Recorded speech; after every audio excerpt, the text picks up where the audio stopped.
But 1.2 million plus, actually almost 1.3 million people, the biggest audience ever, and that's the third week in a row I've been able to say that, watched the show last week as well as listened to it. They watched it on Facebook, and if you are one of those watching on Facebook, then please share now with all your friends and your contacts. You can watch on my own Facebook page, George Galloway Official. You can watch on RT's multiple Facebook pages. You can watch on YouTube, either on my channel, and do subscribe if you're there, or you can watch on RT's multiple YouTube channels. You can watch on Twitter. You can watch on Instagram. You can even Twitch it if you like. I still haven't checked out what that Twitch is all about, but you can watch it on Twitch also. So spread the word just throughout the show and between shows. And don't forget that this Wednesday, we begin the midweek MOATS. People have been saying to me for many years that once a week was not enough. RT could not accommodate us with an extra show, and I don't blame them for that. They have so many other things to showcase, so we have done it on our own. You can watch it on Facebook, my Facebook only. That's George Galloway Official, or on my Patreon page. I think on the screen you'll see the details, but in any case, stay tuned. We'll be bringing them to you. That starts on Wednesday at 8 p.m. 8 p.m., 1 hour later, just to allow some of our American audience to get home in the afternoon and tune in.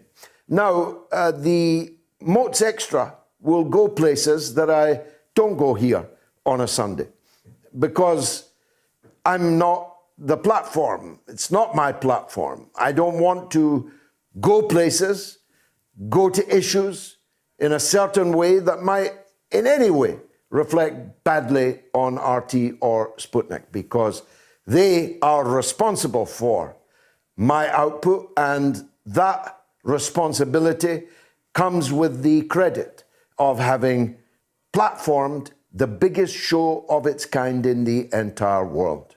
40,000 people used to listen to me on the mother of all talk shows on a local radio station in London.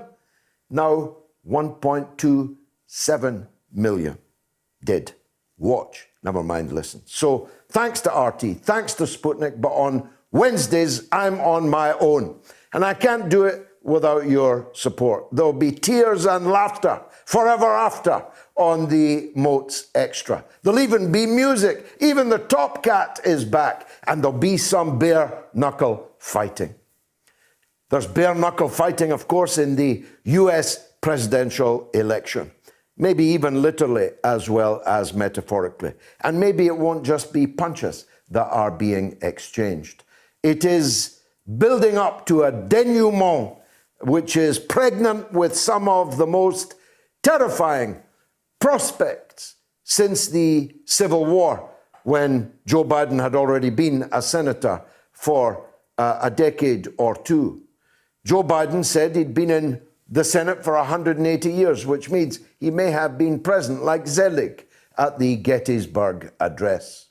But Donald Trump's goons, the armed white supremacists, the Proud Boys that he told to stand back and stand by, are going to be out on the streets on Election Day, which is only just over 3 weeks from now.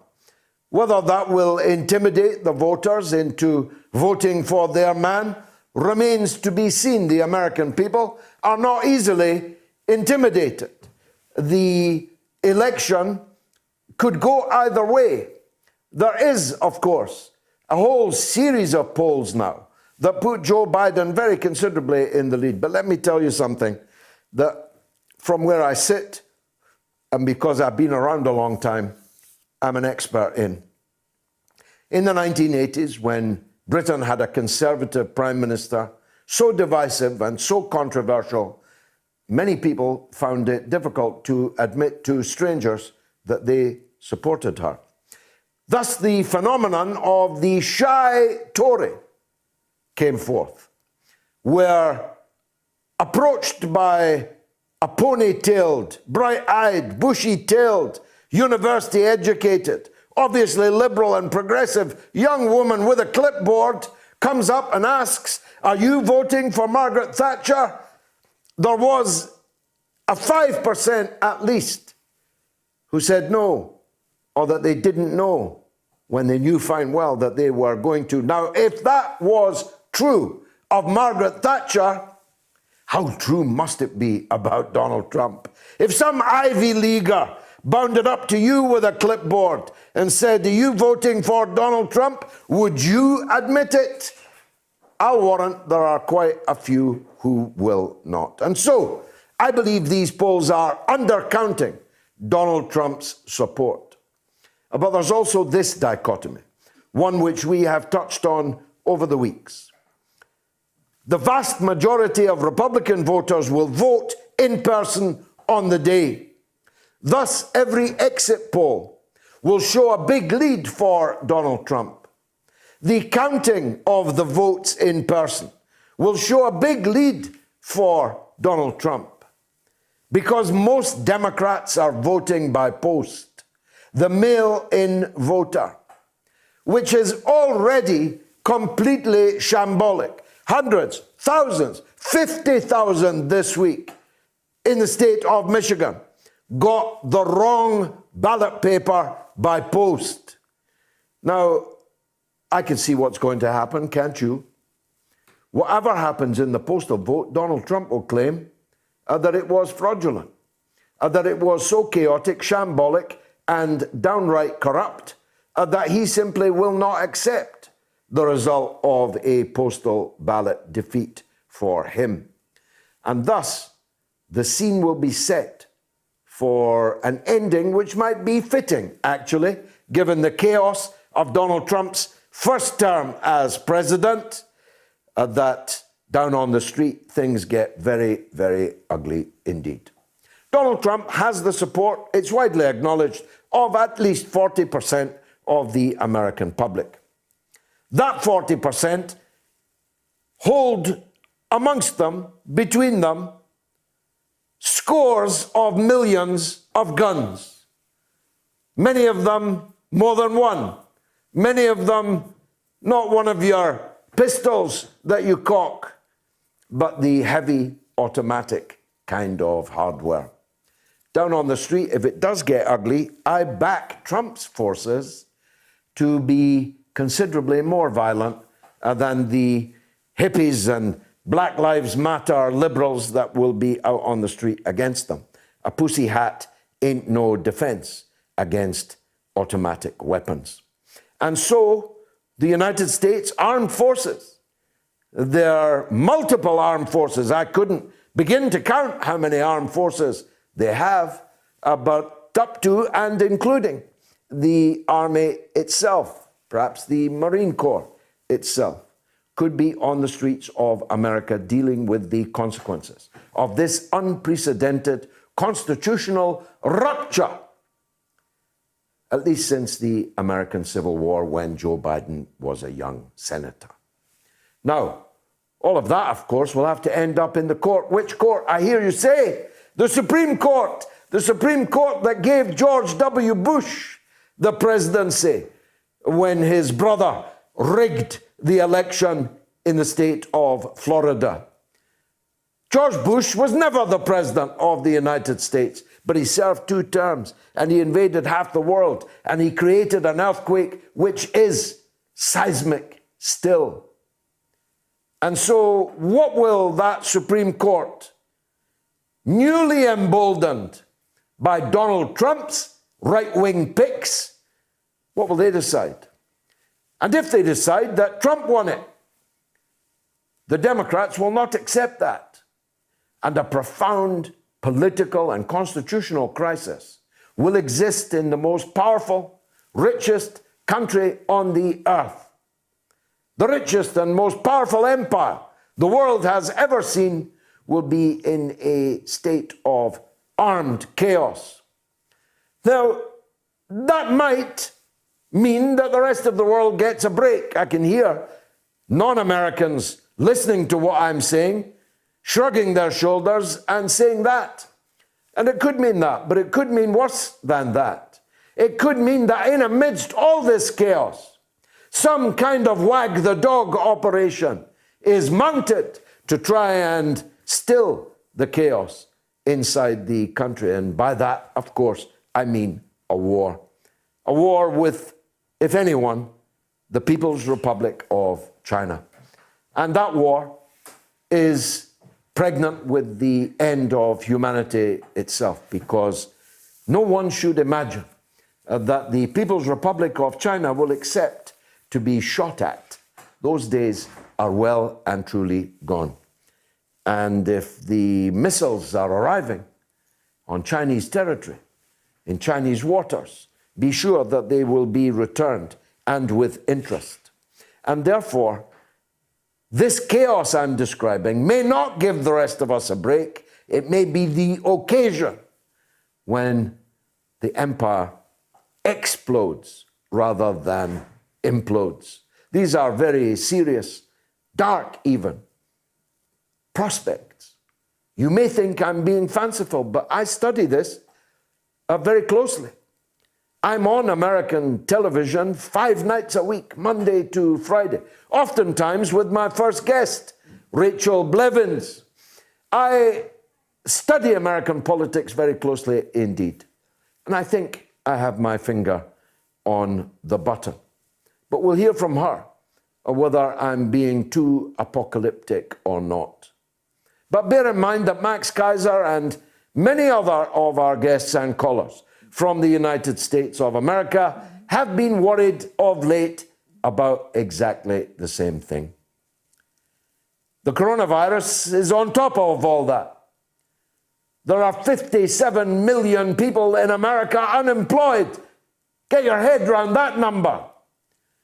A wave of evictions is taking place because the people can't pay the rent to the landlord, and the landlord can't pay the bank for the loan with which he bought the property that he's let to the tenant. The economic vitals of the United States are not just creaking, they are splintering and may fall apart on top of the coronavirus, which has killed well over 200,000 people in the United States of America. And it's getting worse here too.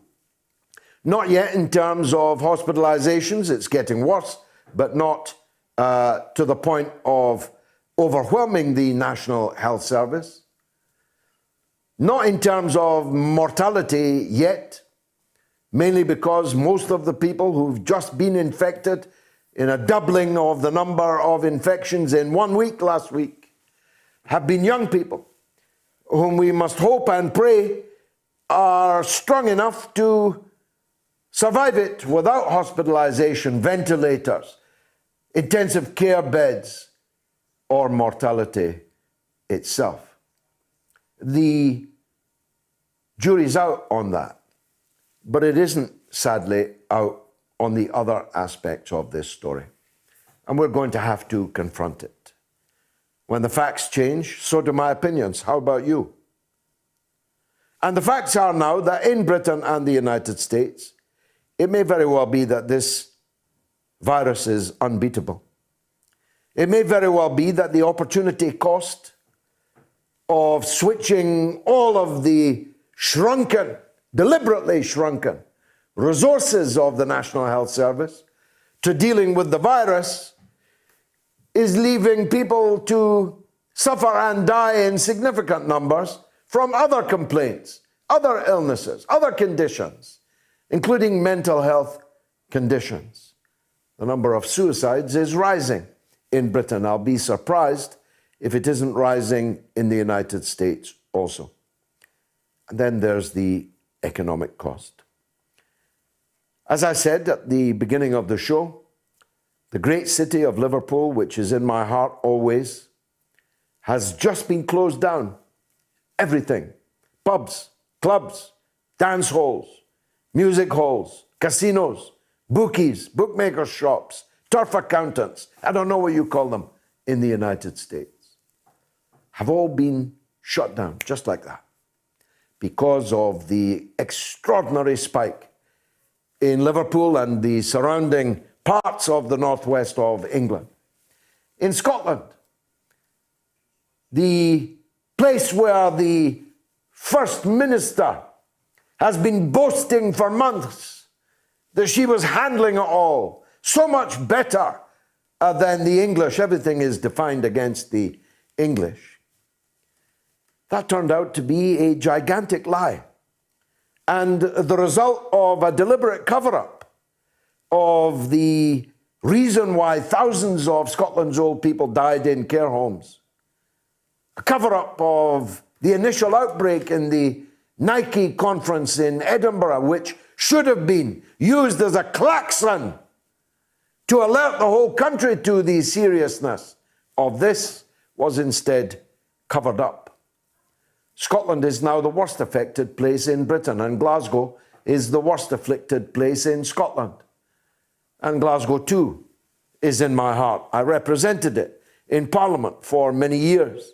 I spent the best years of my life in the great city of Glasgow.